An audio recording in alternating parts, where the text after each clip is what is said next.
Hello, everybody. This is Patrick Haggerty from Lavender Country, doing our 15th episode of Aunt Patty's Lavender Hour. And today we have my good friend and fellow country music artist, Jack Grelle. I'm going to be talking to Jack for a while here, and we're going to talk about who he is and what he's doing and what his connection to Lavender Country is, which is a good story. So, Jack, you're from St. Louis, right? I am, yeah, born and raised. And you're still in St. Louis, right? Yeah, I left for about 10 years and been back for about 10 now. And right now, yeah, in my home in South City, St. Louis. And just been with this pandemic, mainly just been like laying really low and doing some work and a lot of self-education. Yeah, I know you've been doing that. Let's start with your childhood. Sure. So, you grew up kind of a petty bourgeois brat, right? So in St. Louis, I grew up in the west suburbs and grew up very comfortable, very normal suburban life of in the white world of private schools and Catholic education. Both of my parents grew up in working class families, and this was kind of their dream of providing this type of life for my brother and sister and I, and plenty of opportunities. They wanted you to have a better life than they had, right? They did. Why don't you talk about the core values that your parents imbued upon you? Because I know they did. I met them. I think the two things that they really taught me is empathy, as well as work ethic. I would say those are two that immediately come to mind. Both of my parents are very empathetic people, and always have taught me to be kind and inclusive, as well as just to put myself in other people's shoes and to be very sympathetic and empathetic, as well as from a young age, I, like most people, I had chores and was taught how to earn a little bit of money myself. And so all my first guitars, I paid for myself through cutting other people's grass. Would use my dad's lawnmower, but I would have to pay him back for the gas by by cutting our lawn and not getting paid for it. So that was kind of like a trade a little bit. And so they taught you how the world worked money wise, right? They did, and taught me. They're not lavish living people, and they certainly taught me how to be frugal and be responsible with money. Again, I met Jack's parents, and they're both really wonderful people. I wouldn't call them Marxist, Leninist, revolutionaries, but I would call them great people. So, after you grew up, with your little bit of privilege that you managed to garner from the St. Louis suburbs, not much, to tell you the truth. But hey, it helped. Then you went on an adventure, right? Well, I went to college in Columbia, Missouri, and through there very quickly I met a lot of the locals in the music scene, and found myself hanging out with a lot of the punks and anarchists and radicals, and that's kind of when I got radicalized and really got into politics. And through that, through those circles, I met a lot of people who were riding freight trains and hitchhiking and carrying guitars and banjos and fiddles along with them. And we'd host these people at the collective houses that we had in town that kind of had an open door policy for travelers. As at the time I was playing in punk bands and kind of experimental bands. And I just really loved the idea of just getting back to just acoustic music, and being able to just play my guitar in a street corner and sing songs. And so all my influences at that time were old troubadours that had lived those lifestyles, and Townes Van Zandt and Utah Phillips and Blaze Foley. So it almost seemed in that, and within the tradition of country and folk music, as well as with the culture and tradition that I was immersed in, it was almost like a birthright that I had to go and have some. Jack Kerouac meets Woody Guthrie's. Exactly. I did a hitchhiking stint for a couple of years myself. One of the things that I got out of that experience was self-reliance. I learned, don't worry, get out on the road and stick out your thumb. Somebody will pick you up eventually. Eventually. And don't worry about the fact that you don't have any money. Something will come up to sustain you. Certainly learned a lot of self-reliance, an incredible amount of time alone, sleeping in ditches and behind truck stops. Right. Or met endless people from all corners of life, people from class-wise, quite a bit of the spectrum, but politically very much so.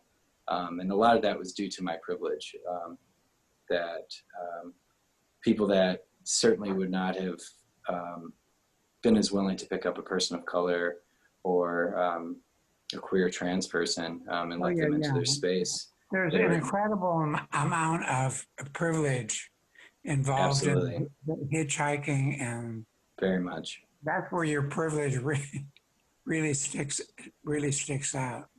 Is that when you started taking off with a music career?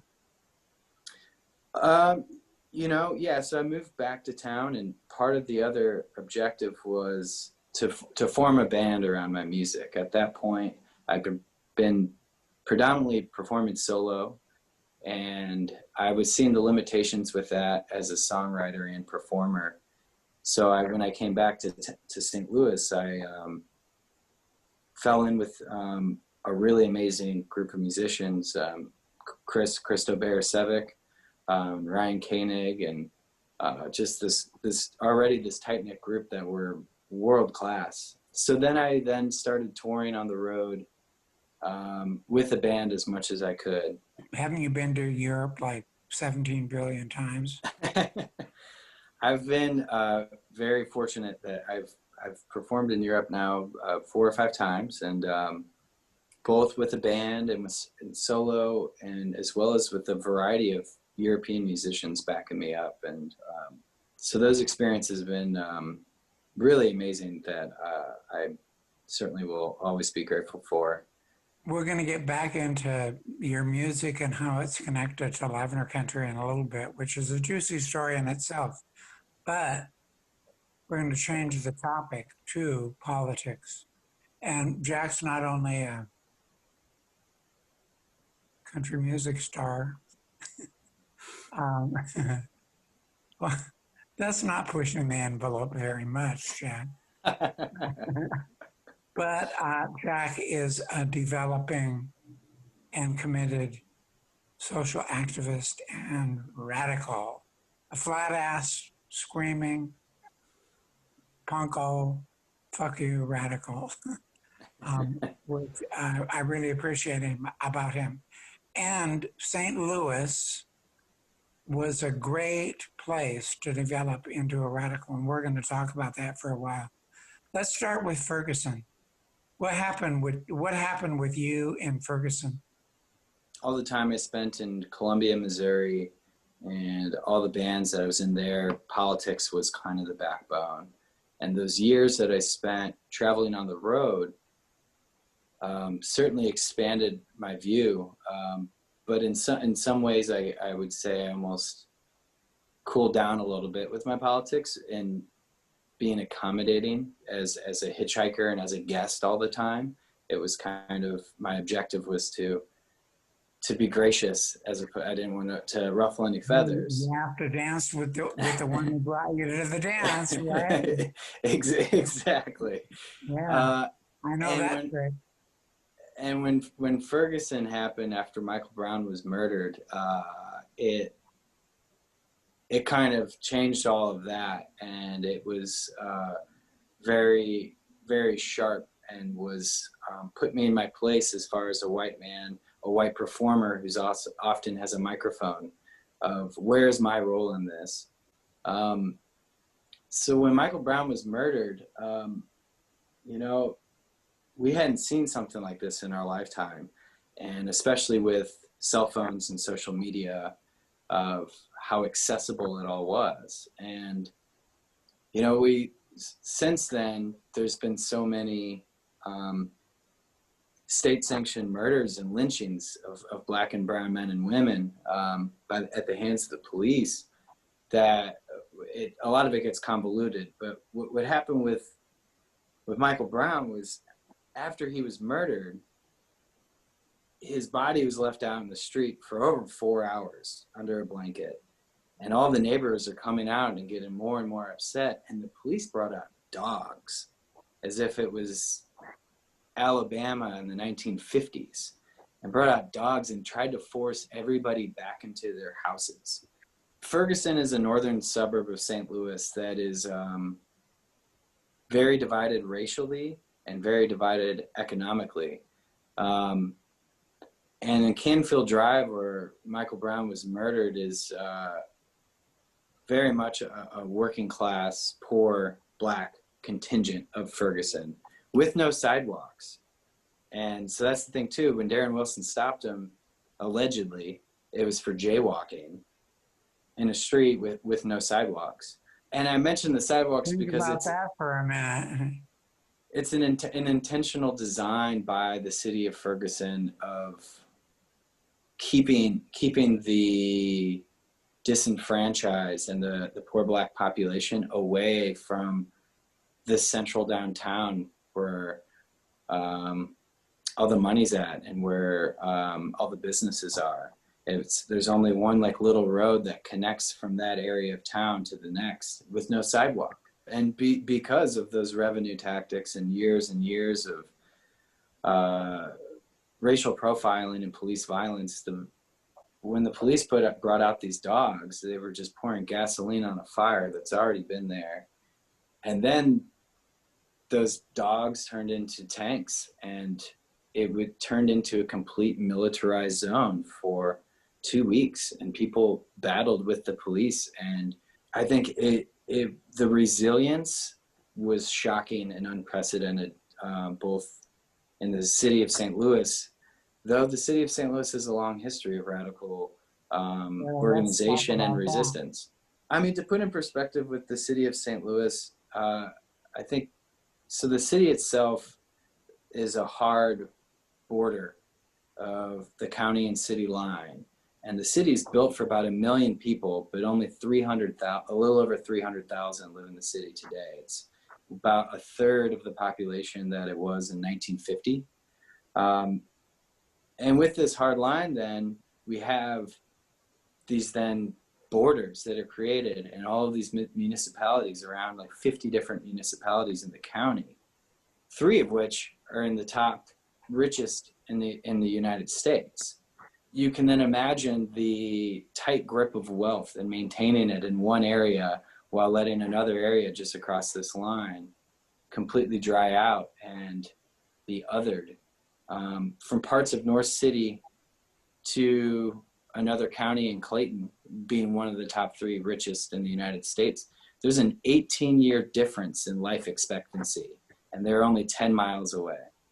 Just putting that in perspective. Talk about a photograph of the class struggle. So St. Louis is the gateway to the West, is the nickname. We have the arch.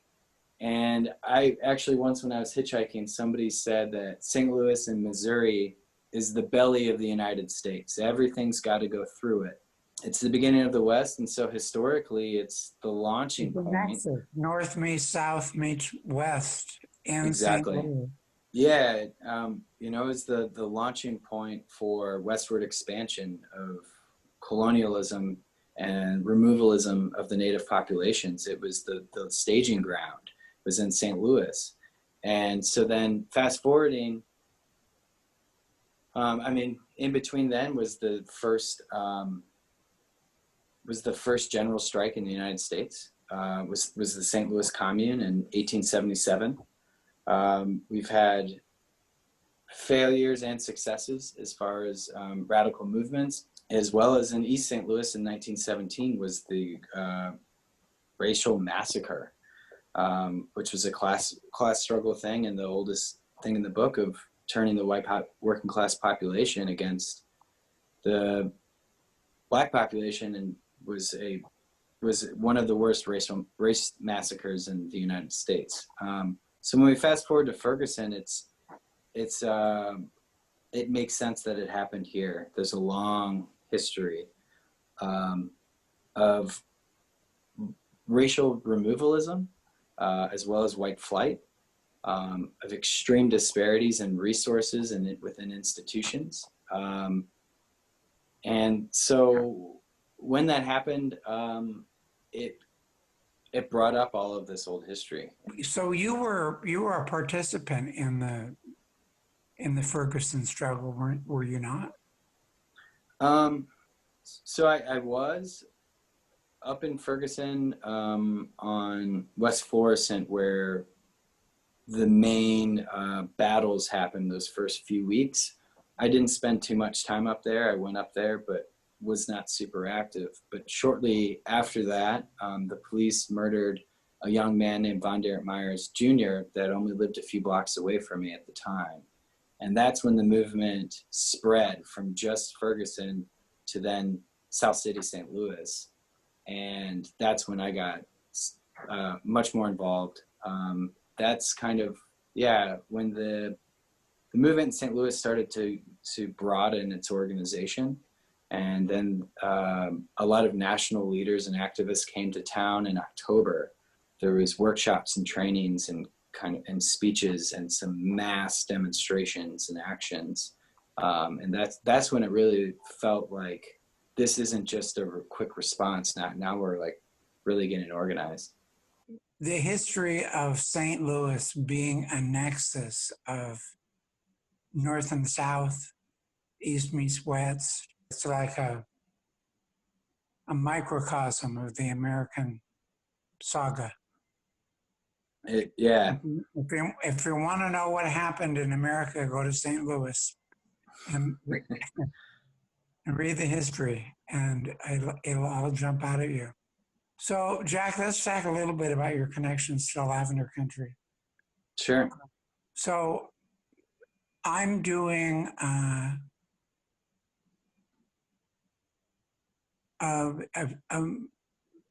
film festival in Columbia, Missouri. Columbia. Yeah, I was spacing the name. Called True Faults. It's a notable film festival in Missouri. And I went down there to represent Crying These Cocksucking Tears documentary. And I was new to this whole Lavender Country adventure. And I was at a cocktail party one night, and Jack Grelle walked in. And Jack, what the hell were you doing there? I was there to find you, Patrick. Yeah. You drove 150 miles or however far it was from St. Louis to Columbia to find me. Why were you looking for me? Well, I have to go back a little bit. So Ryan Koenig found your record actually in Columbia, Missouri, at a friend of ours' record shop called Hit Records. This was before the new release, right? No, this was after it had been reissued. Okay. But this was before the film festival and before the documentary was out. Uh-huh. So Ryan had found the record, and I heard it and loved it. Got my own copy, and spending time with it, especially reading the liner notes and hearing the Waltzing Well trilogy and really paying attention to Back in the Closet again and some of the other songs, I realized your politics in it as well, and that this was a true revolutionary record. Not just for being the first gay country record, but also this was a call to action, a Marxist revolutionary record. And fell in love with it and got really, really into it. And my old friend Julia Van Horn, who then later we ended up helping together performing the St. Louis band, she found out that you were going to be at True False with your documentary, and she was the one that was like, hey, kind of nudging me like, we should go. And I thought to myself, well, I would like him to play in St. Louis, so I'm going to ask him what he would need to perform in St. Louis. So we drove to the film festival, which I was very familiar with. So I knew it wouldn't be too hard to find you. It might take a day or two, but I knew that going to these certain events, that there would be a good chance you would be there. And we got there, and the second event we went to, I had been there for about 5 minutes, and in walks you, Patrick Haggerty. I turned to Julia and I said, there he is, that's him. And she said, are you sure? And I was like, I'm certain that is him. And I went up and I said, are you Patrick Haggerty? And you said, I am. And I said, I came here to meet you and to thank you for making your incredible, beautiful record. And I'm head over heels in love with it. And I would love to book you a concert in St. Louis. And you just tell me what you need and I'll make it happen. This is a very moving story for me. And I'll tell you why. Because Jack was the first straight white country music person in the world who ever wanted to do a show with me because I had written Lavender Country. No one for 40 years walked up to me and said, I want to do a show with you because you wrote Lavender Country. That had never happened. So what did I do, Jack?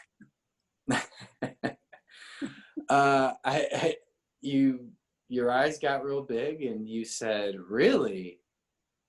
Well, I need a band. And I said, I could get you a band.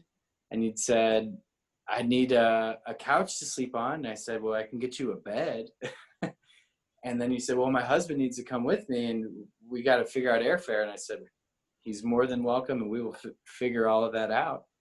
The part of the story that you missed was the part where I took Julia in a corner and said, what's going on? And who is this guy? And I realized that your proposal was a real proposal. And then I sat there in the corner with Julia and bawled my eyes out, right? You forgot that. Right? I will always remember sitting in the corner with Julia, bawling my eyes out because anybody wanted to do a Lavender Country show with me. Jack, it had never happened in 40 years. And you were the first. And since then, we've rough and tumbled and been on numerous tours, and you've been out on the West Coast, and we've wrangled about this and that, and we're talking about Karl Marx and Lenin all the time and blah, blah, blah. And we've turned into fabulous good friends and comrades. You ended up being a very central person in moving the Lavender Country for a story forward. So I want you to stand up and take a bow for that. I know you're a humble person, but you had a lot to do with the rising success of Lavender Country. So you're going to do some songs for us, right? Yeah. Right. Love to. Let's have a couple of tunes. I'll do this song's off the newer record. It's called "It Ain't Working," and it's a shortened title for "It Ain't Working for Everyone Just Because It Worked for You." And it's a song about class consciousness. It tells kind of the story a little bit of St. Louis and the generation before, growing up in these working class neighborhoods and leaving and taking everything with them and never looking back. And now there's, you know, a Black family living there or a Mexican family living there. And these communities are struggling and these neighborhoods are struggling, and people left and never went back and took all the opportunities with them. As a child, you'd sleep 2 a bed, sometimes 3.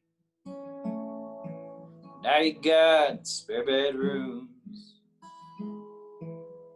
luxuries that you don't need. And remember your dad's union card made sure the kids had enough to eat. And when your mom worked nights, she was humming to herself quietly. You got your first job painting houses with your uncle when you were 15. Ain't it nice when you know someone that'll give you an opportunity? And it helped you get to college, and no one's trying to take that away. Now you live in one of those houses you used to paint. 'Cause it don't mean that it's working for everyone just because it worked for you. You said where you came from ain't worth going back to. Then is it working for everyone just because it worked for you? So in that house where you used to sleep, these rusty lead pipes roof the leaks over the heads of a new family. Don't look like you, so no concern what they need. There's all the work left when the old generation moved away. And that empty union hall sure could use a fresh coat of paint. 'Cause it don't mean that it's working for everyone just because it worked for you. You said where you came from ain't worth going back to. Then is it working for everyone just because it worked for you?